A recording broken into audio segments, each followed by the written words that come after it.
On va pas se mentir, depuis quelques années, faire de la photo argentique, c'est devenu une passion qui coûte assez cher. Entre l'augmentation grandissante du prix des appareils d'occasion et l'augmentation chronique du prix des films, due notamment à des augmentations de matériaux et à des politiques de constructeurs, faire de l'argentique coûte de plus en plus cher. Dans une précédente vidéo, j'avais déjà évoqué les raisons de ces différentes hausses de coûts, mais sans parler vraiment de solutions que tu peux apporter pour faire des économies en argentique. Salut à tous, c'est Baptiste de MGK Photographie et aujourd'hui, je te propose 3 conseils pour faire des économies en commençant l'argentique. Le premier conseil que je peux te donner, c'est d'acheter tes pellicules en lot, de les acheter par 10, 20, 30 ou 40, puisque c'est une loi assez universelle du commerce. Plus tu vas commander une chose en grande quantité, plus le prix à l'unité sera faible. Et ça marche pareil pour la photographie argentique et pour les pellicules. Mon labo local ici, Photolix à Lille, propose par exemple une réduction de 8% si tu achètes 5 films, et il me semble que ça monte à une dizaine de pourcents si tu achètes plus de 10 films sur l'ensemble de son catalogue. Donc ça devient rapidement intéressant si tu peux acheter tes films en lot, si tu peux acheter plusieurs films d'un coup. Il y a également des sites internet qui proposent cette réduction, par exemple PhotoImpex, qui est un grand revendeur de films en Europe, qui te permet, si tu achètes plus de 5 ou 10 pellicules selon les stocks et selon les gammes de pellicules, de payer un petit peu moins cher tes différents achats de films. C'est assez logique puisque pour ton revendeur, que ce soit un gros revendeur ou ton labo local, en général, il bénéficie de réductions de la part des fabricants, que ce soit Ilford et Kodak, selon le volume qu'ils commandent. Je sais même que chez Ilford, il y a différents tiers selon les volumes de commandes à l'année, et selon là où se trouve ton revendeur dans le tiers de commande d'Ilford, dans le nombre de pellicules qu'il va commander à l'année, il va bénéficier de tarifs plus intéressants et donc forcément ses clients également. Bien évidemment, plus tu vas commander de films, plus tu vas avoir des réductions intéressantes. Je sais que nous, avec la box argentique, on est souvent amené à faire des commandes de 150 voire 200 rouleaux de pellicules, et forcément ça permet de négocier des tarifs qui sont un petit peu plus avantageux, même si c'est de l'ordre de quelques centimes. Sur des grandes quantités de pellicules, au final tu gagnes facilement 15 ou 20 euros. Toi tout seul, tu peux pas forcément commander 150 rouleaux de Portra ou d'Ilford ou de je ne sais quoi, mais ça peut valoir le coup de se mettre à plusieurs si vous êtes plusieurs photographes argentiques dans ton quartier ou dans ta région, ou si tu as des amis qui eux-mêmes font de la photographie argentique. Ça peut valoir le coup de faire une petite liste et puis de passer des commandes globales sur des sites de revendeurs pour avoir un volume plus important et bénéficier de réductions, ou même tout simplement te rapprocher de ton labo de quartier, ton labo local, et voir avec lui sur des gros lots de commandes si vous êtes à plusieurs, pour pouvoir passer commande directement.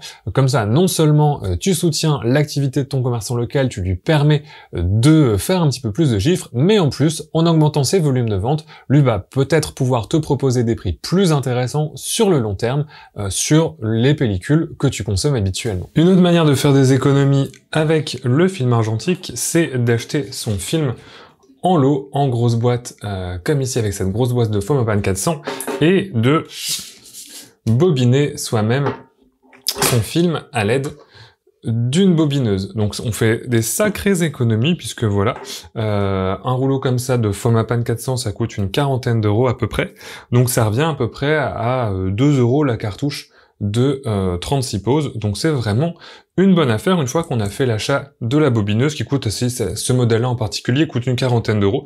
Il y en a des un petit peu plus évolués, mais ça suffit pour un usage amateur. Alors là, j'ai déjà chargé mon film dans la bobineuse, donc le film il vient sur une grande roue, là il y a 30 mètres de film sur cette roue. Là il est déjà chargé à l'intérieur de la bobineuse, étape qu'il faut le faire bien évidemment dans le noir total ou dans un manchon de chargement. Et par contre on va faire ensemble une petite pellicule. Donc moi j'utilise des pellicules que j'ai achetées, des petites pellicules comme ça, des petites cartouches en plastique, mais tu peux tout à fait réutiliser des vieilles pellicules que tu récupères gratuitement au labo. Voilà, avec tant que tu as l'amorce qui dépasse et que tu peux scotcher ton film, ton bout de film dessus, il n'y a pas de problème. Donc c'est en plus une démarche qui est assez écologique, puisque tu peux soit récupérer des vieilles cartouches, et même ces cartouches-là, tu peux, même si tu achètes des petites cartouches plastiques, tu peux les récupérer et les utiliser quand même un moment. Je pense que tu peux les utiliser une quinzaine de fois avant que ça pose problème. Ici, au niveau des mousses d'étanchéité, Donc ça reste assez écologique, en plus d'être économique, ça évite de jeter les cartouches. Alors comment ça marche? Donc ici j'ai mon rouleau de film, hop, je vais venir, ici tu vois que j'ai l'amorce de ma bobineuse, l'amorce de mon film, donc on va venir simplement couper ici l'amorce, hop, en pointe. Je vais sortir de ma bobine l'axe et je vais avoir besoin d'un morceau de scotch de peintre. Hop.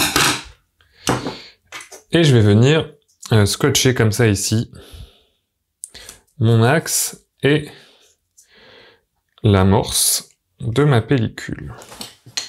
Une fois que c'est bien accroché, je prends ma petite cartouche et je la glisse. Hop. Je remets le petit capuchon d'étanchéité. Hop. Et je viens placer la pellicule dans la chambre noire de la bobineuse.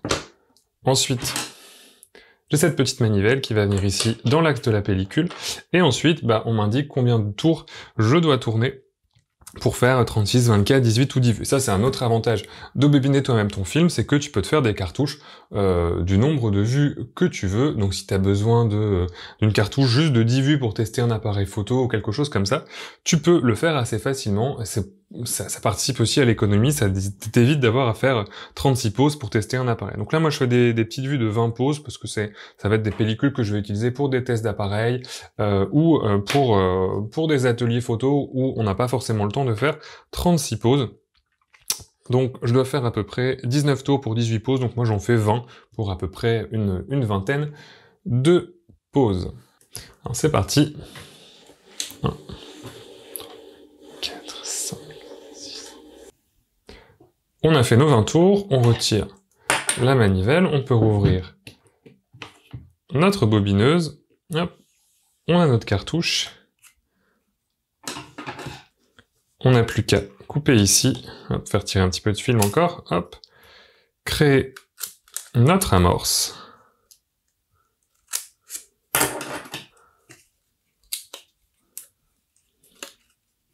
Et voilà, pellicule maison et pas cher. Pour moi, bobiner son propre film, c'est vraiment un moyen assez important de faire des économies, mais il y a quand même quelques inconvénients, notamment en termes de disponibilité des différents stocks de films. Tu vas pas trop avoir de problème avec les films noir et blanc, puisque globalement, il y a toute la gamme Delta, il y a la HP5, il y a la Panef aussi qui doit être disponible, il y a tous les films de chez Foma, la Creative 100 et 400, il y a également quelques références chez Rolei et chez Washi, donc niveau noir et blanc, c'est assez fourni. Par contre, niveau couleur, il n'y a pas de moyen d'acheter ni de la Portra, ni de la Gold, ni quoi que ce soit, facilement en tout cas en rouleau de 30 mètres, à moins de traiter directement avec Kodak, et là on retourne sur un problème de volume. Je pense pas que Kodak t'en fournisse, à moins de commander un volume relativement important. Pour la couleur, par contre, tu peux essayer de trouver du film de cinéma. On trouve parfois de la Kodak 50D ou de la Kodak 200T, voire 500T, qui sont en fait les films que rebobine CineStyle. Le problème, c'est qu'en termes de développement, faudra que tu le développes à la maison, soit en chimie ENC2, soit en chimie C41, mais tu pourras pas la déposer directement à ton labo, puisque il y a une couche particulière qu'on appelle le remjet qu'il faut enlever, et il y a très peu de labos aujourd'hui qui sont équipés pour développer nativement du film de cinéma en couleur. Donc si tu veux faire de la photographie noir et blanc, le bobinage, c'est génial, mais si tu veux faire de la photographie couleur, t'es obligé de faire du film de cinéma, et niveau développement, ça peut beaucoup compliquer les choses, mais c'est une alternative malgré tout. Le dernier conseil que je vais te donner est un petit peu particulier, parce qu'il nécessite non pas d'acheter une bobineuse qui est pas très chère, mais d'essayer d'acheter un appareil photo dont les prix sont en train de vraiment monter, et ce conseil, c'est d'investir dans un appareil photo demi-format. Le demi-format, c'est un format dont j'ai déjà parlé sur la chaîne en présentant l'Olympus Pen et l'Olympus Pen D3, qui sont deux de mes appareils favoris, et c'est un format qui a été très populaire dans les années 60 pour monsieur et madame tout le monde, justement quand il s'agissait de faire des économies sur le film, puisqu'en fait, ce sont des appareils qui, au lieu d'exposer le plein cadre en 24 sur 36, exposent la moitié seulement, donc 18 sur 24. Ce qui permet de faire tenir 2 fois plus d'images sur un rouleau de 36 vues par exemple, tu vas faire 72 photos. Cependant, il y a quand même quelques désavantages à choisir le demi-format, notamment pour ton labo, puisque en général les labos sont pas équipés pour scanner ce format-là en image par image, on va dire, donc tu vas très certainement te retrouver avec des images en diptyque. Alors ça peut être un choix créatif et moi j'aime beaucoup travailler de cette manière-là, mais si tu as vraiment travaillé image par image, tu vas être obligé de passer après toi sous Lightroom pour recadrer individuellement chacune de tes images qui t'ont été envoyées par le labo, donc ça peut prendre pas mal de temps. L'autre inconvénient, c'est que forcément, comme tu réduis la taille du négatif exposé, tu perds un petit peu en qualité par rapport à un 35 mm, un film 35 mm standard où tu aurais exposé vraiment 24 sur 36 le plein cadre. Là, comme tu exposes que 18 sur 24, tu as une petite perte de qualité et de la taille d'agrandissement que tu pourras faire. Cependant, sur les modèles dont je t'ai parlé, l'Olympus Pen et l'Olympus Pen D3, on a en général des lentilles qui sont vraiment de super qualité, et globalement, pour du partage Instagram, pour du partage réseaux sociaux, ou des petits tirages jusqu'au 13-18, ce sera suffisant en termes de qualité, on verra pas la différence par rapport à un négatif de 24 sur 36 classique. Au-delà des inconvénients liés au format, ça devient aussi de plus en plus difficile de trouver ce type d'appareils photo qui sont pas hyper courants dans les vide-greniers, dans les brocantes, notamment en France et en Europe. Donc moi j'ai dû faire venir les miens du Japon à chaque fois. Et alors pour mémoire, mon Olympus Pen D3 il m'avait coûté 100 € il y a 2 ans.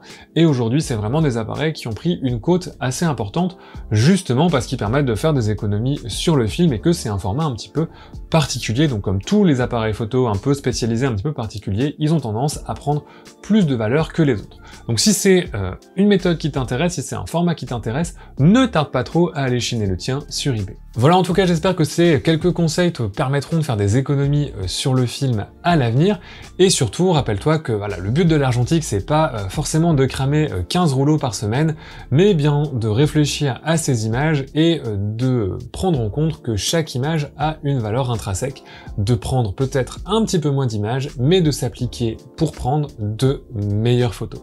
Je te laisse avec cette petite réflexion qui pourrait être en soi un dernier conseil pour faire des économies en argentique, réfléchir à ces images et ne pas shooter n'importe quoi.